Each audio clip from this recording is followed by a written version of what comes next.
देखो आमर ये क्वेश्चन मार्क दिखाई ये आंसर केते हम आम देखा फास्ट देखा 5 plus 3 is equal to 8 then 8 row square नबा is equal to 16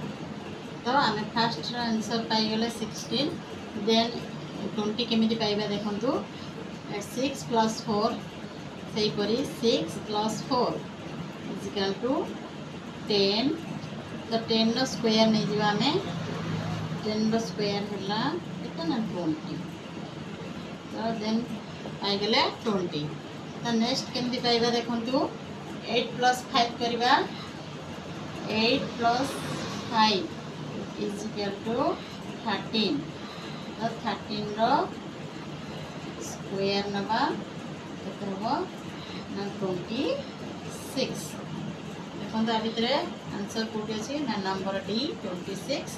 तो ये आम आंसर केते हो ना 26